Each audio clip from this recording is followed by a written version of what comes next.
চিংড়ি মাছ ভাজি করবো আজকে নারকেল দিয়ে। এখানে চিংড়ি মাছ নিয়ে নিলাম, এখন কেটে ধুয়ে নেব। এখানে নারকেল ব্লেন্ড করে নিলাম আগেই। সিম ভর্তা বানাবো, সিম নিয়ে নিলাম এখানে। সাথে আলু বেগুন দিয়ে মাছ দিয়ে রান্না করব। বেগুন আলু কেটে ধুয়ে নিলাম, এখানে মাছ ভিজিয়ে দিলাম, মাছগুলো ধুয়ে নিব। এখানে ভাত বসিয়ে দিলাম। যে ছিল রান্নার আয়োজন, এখন রান্না বসিয়ে দিব। বেগুন রান্নাটা বসিয়ে দিব, কড়াই বসিয়ে তেল দিয়ে দিলাম। তেলও গরম হয়ে গেছে, এখন এক এক করে মশলাগুলো দিয়ে দিব। আসসালামু আলাইকুম, সবাই কেমন আছেন? আলহামদুলিল্লাহ আমরা ভালো আছি। আজকে আবার নতুন একটা ভিডিও নিয়ে আসলাম। এই মশলা দেওয়া হয়ে গেছে, কষানো হয়ে গেছে, পানি দিয়ে মাছ দিয়ে দিলাম। এদিকে ভাতও ভালো কষে গেছে।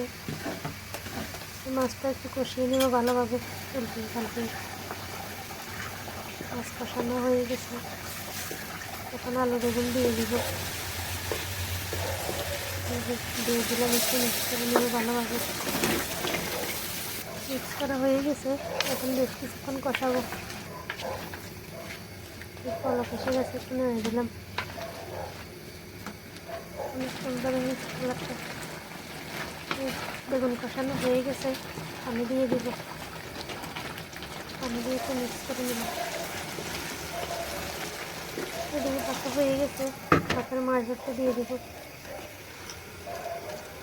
এখন সিদ্ধ বসিয়ে দিলাম। বেগুনও ভালো কষে গেছে, আর একটু জাল করে নামিয়ে নেব। বেগুন রান্নাও রেডি। এদিকে সিমও ভালো কষে গেছে, একটু নেড়ে দিলাম। ভালোভাবে সিদ্ধ করবো। বেগুন হয়ে গেছে, নামিয়ে নেব। এখন নামিয়ে নিলাম। চিংড়ি মাছগুলো ভেজে নিব। চিংড়ি মাছের মধ্যে সব মশলা দিয়ে দিলাম একটু একটু করে। কড়াই বসিয়ে তেল দিয়ে দিলাম, তেল গরম হয়ে গেছে, চিংড়ি মাছগুলো দিয়ে দিলাম। একটু লাল লাল করে ভেজে নিলাম। একটু নারকেল দিয়ে রান্না করবো, একটু হালকাই ভাজা দিলাম, নামিয়ে নেব। চিংড়ি মাছ ভাজা হয়ে গেছে, নামিয়ে নিলাম।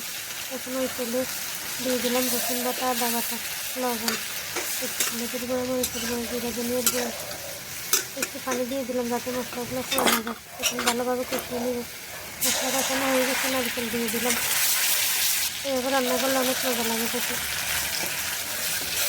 এই নারকেলগুলো বেশ কিছুক্ষণ কষাবো। দিকে সিমও হয়ে গেছে, সিদ্ধ নামিয়ে নিলাম। বাকি পাতিলটা একটু কষা দিয়ে দিলাম।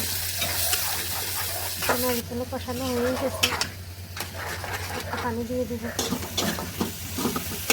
পানি দিয়ে একটু মিক্স করে বেশ কিছুক্ষণ জাল করবো। এই যে নারকেলও কষানো হয়ে এসেছে, চিংড়ি মাছগুলো দিয়ে দিলাম।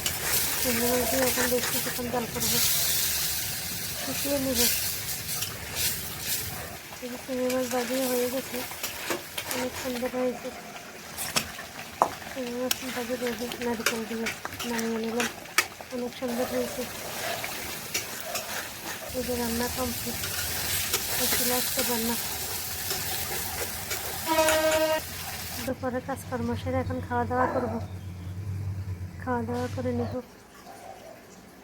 আজকে এই পর্যন্তই। সবাই ভালো থাকবেন, সুস্থ থাকবেন। যে যেখান থেকে ভিডিওটা দেখেন, ভালো লাগলে লাইক কমেন্ট করবেন। আল্লাহ হাফেজ। সবাইকে অনেক ধন্যবাদ। আসসালামু আলাইকুম।